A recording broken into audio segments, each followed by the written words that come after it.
Assalamualaikum warahmatullahi wabarakatuh. Ketemu lagi di Mas Hendrik Channel di sini. Pada kesempatan malam hari ini kita akan ngobrol-ngobrol ringan soal tema konten ataupun investasi kontennya.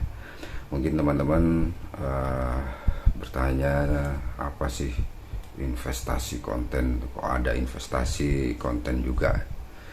Jadi investasi konten di sini kita mengumpulkan, istilahnya kita menabung ya, menabung dalam bentuk suatu konten dengan harapan konten-konten kita itu nanti akan menjadi suatu pasif income ya buat kita nantinya. Jadi bukan hanya uang aja yang dijadikan investasi, bukan hanya rumah, bukan hanya mobil. Jadi menjadi konten kreator ini juga kita bisa melakukan investasi, yaitu melakukan investasi konten. Setelah kita saya ngobrol-ngobrol dengan senior, dengan para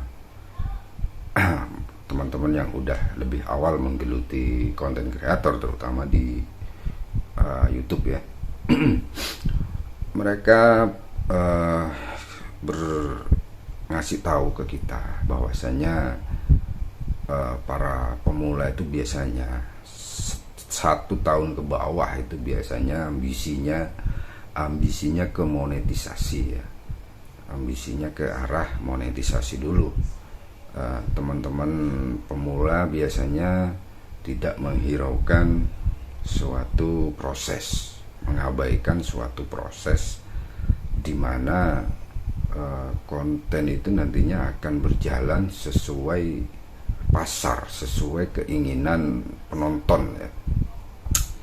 Yang dikejar oleh pemula biasanya memang monetisasi dulu, bagaimana bisa cepat cepat menghasilkan uang, begitu biasanya. Memang benar semuanya mengharap monetisasi, cuman yang mereka lupakan, yang biasanya teman-teman awal dilupakan itu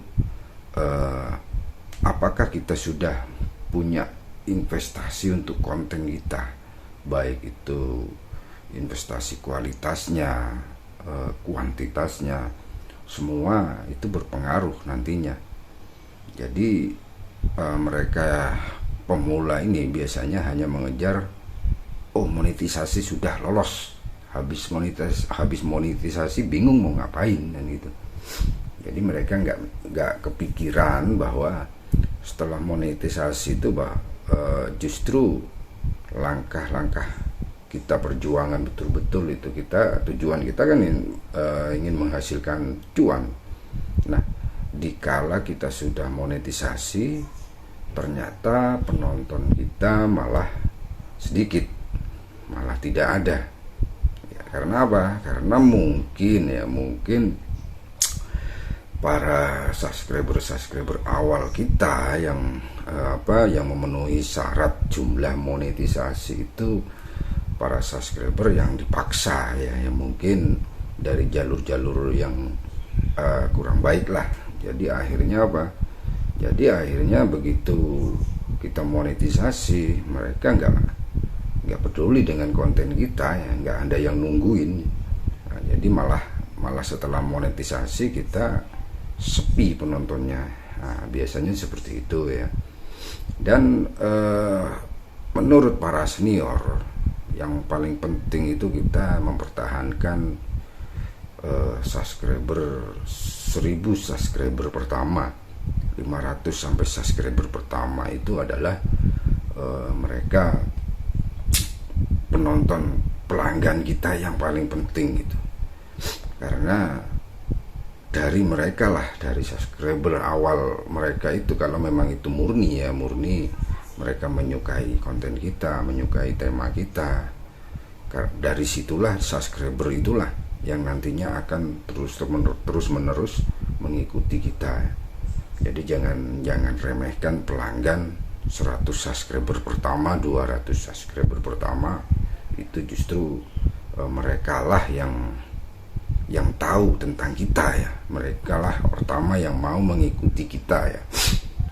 Jadi kalau subscriber 1000 ke atas mungkin mereka mau mensubscribe kita karena melihat subscriber kita banyak, jadi ikut-ikutan subscriber juga bisa jadi. Tapi kalau dikala kita subscribernya kecil, ada subscriber yang mau mengikuti kita, nah itu yang harus betul-betul kita jaga ya. Jadi pelajaran yang bisa kita dapat dari saya obrolan dengan teman-teman senior itu adalah bagaimana mempertahankan atau mencari betul-betul minimal lah 500 subscriber pertama. 500 sampai subscriber pertama itu betul-betul real, tanpa paksaan,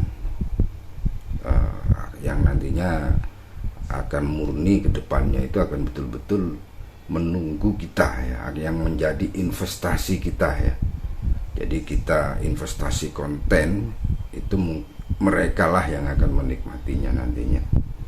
Jadi 105 sampai 500 subscriber pertama itu investasi kita yang sangat-sangat berharga.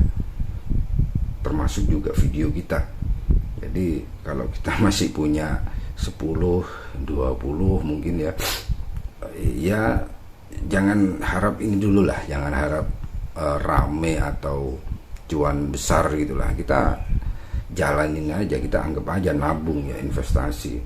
Semakin banyak tabungan kita itu peluang nantinya menjadi royalti buat kita itu juga semakin banyak, dan itu akan pasti berjalan nantinya.